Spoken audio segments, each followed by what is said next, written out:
জনতার ভয়ে নাকি এদিকে বিরোধীরা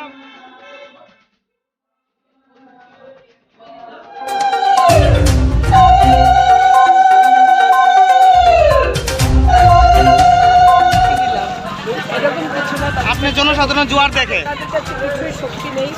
আপনারা জানেন এই জোটকে মানুষ ভীষণভাবে প্রত্যাখ্যান করেছে। কি প্রকৃত কংগ্রেস হোক, কি প্রকৃত সিপিএম হোক, তারা যদি মনোনয়ন দাখিল করেছেন সেগুলো দেখেছি। দুটো তিনটে বিধানসভা মিলে দাখিল করতে হয়েছে। তারা বেরোতে, তাদের সঙ্গে লোক নেই, লোকের আশীর্বাদ নেই, জনসম্পর্ক নেই। সেটাকে তো আমার উপর অভিযোগ দেওয়া হয়, সেটা অন্যায় হবে। বেরোত না, তাদেরকে তাদের ভিতরে একটা অংশ খুব রাগিত যে তারা জনজোয়ার দেখতে পাচ্ছে না। বারবার বিক্রি করবে নিজের দলকে, মানুষ কি করে মানুষ স্বার্থ দেখতে হয় না। যাদের নিয়ে আমরা আছি তাদের কথাও ভাবতে হবে। ঠিক আছে, বিকাশ আমাদের মূল এজেন্ডা।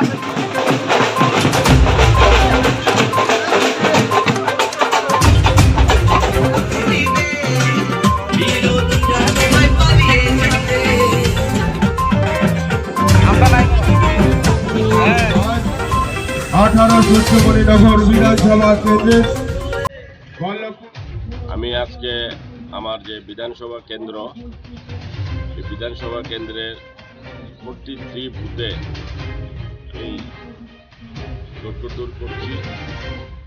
জনতার কাছ থেকে আশীর্বাদ নিচ্ছি।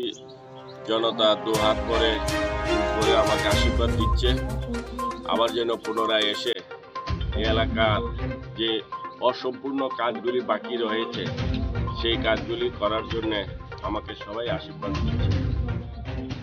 আমি এলাকায় এসে আমি বিধায়ক হওয়ার পর থেকে দীর্ঘ 25 বছর বামফ্রন্ট শাসন করেছে, কিন্তু আমি দেখেছি কি যেখানে আমি যাচ্ছিলাম বিধায়ক হয়ে সেখানে আমার কাছে রাস্তার দাবি, জলের দাবি, বিদ্যুতের দাবি, অর্থাৎ জনতার যে মৌলিক অধিকার এবং একটা সরকারের যে নীতিগত কর্তব্য, যে একটা সরকার জনতা এই কারণেই তারা তৈরি করে যে সরকার মানুষের তাদের যে মৌলিক অধিকারগুলি, পরিষেবাগুলি দেবে, সেই কারণেই জনতা ভোট দেয়।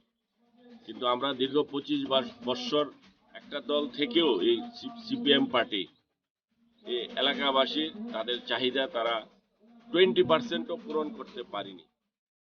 আপনারা জলের কথাই বলেন, রাস্তাঘাটের কথাই বলেন, যাই বলেন, তারপরে সরকারি বেনিফিশিয়ারিগুলির মধ্যে অনেক দুর্নীতি ছিল। বিশেষ করে যারা সত্যিকারের বিপিএল পাওয়ার অধিকার ছিল তাদেরকে বিপিএল এর পরিষেবা দেয়নি।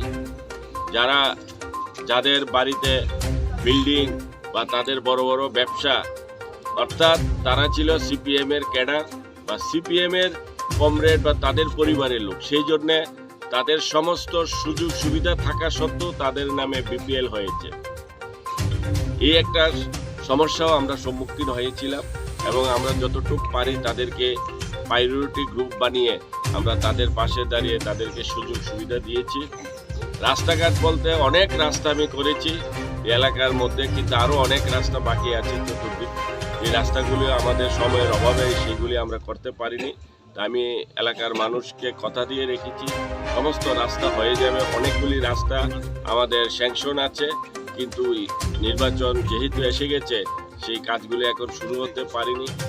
জল আমি আমার এলাকাতে বলতে পারি 95% জল সবার ঘরে ঘরে পানীয় জলের ব্যবস্থা করে দিয়েছি। যেখানে আগে 10%ও পাইপলাইনের জল মানুষ পানীয় জলের সুযোগ সুবিধা ছিল না। জলের একটা বড় সমস্যা আমার কয়েকটা পঞ্চায়েতে ছিল, যেখানে তারা শুধুমাত্র তাদের দাবি ছিল আমরা জল চাই। আজকে এইসব জায়গাগুলি মধুবন, কাঁঠালতলি, মহেশকলা, তারপরে আনন্দনগর, পশ্চিম আনন্দনগর, ওই এলাকাতে আজকে জলের কোনো অভাব নেই। যেখানে বিদ্যুৎ যায়নি, 25 বছরও বিদ্যুৎ নেয়নি বামফ্রন্ট, আমরা সেই জায়গা দিয়ে যারা গরিব মানুষ, যাদের সেই রকম পয়সা নেই যে অনেক দূর থেকে তারা বিদ্যুতের খুঁটি খরিদ করে নিয়ে কিনে সরকার থেকে তারা তাদের ঘরে বিদ্যুৎ ঢুকিয়ে তারা ব্যবহার করবে, সেই ক্ষমতা ছিল না অনেক পরিবারের। এরকম আমার এলাকাতে আমরা তাদেরকে সরকারিভাবে ফ্রিভাবে আমরা ওই সকল পরিবারগুলি, কয়েক হাজার পরিবারগুলিকে আমরা বিনা পয়সায় বিদ্যুতের ব্যবস্থা করে দিয়েছি।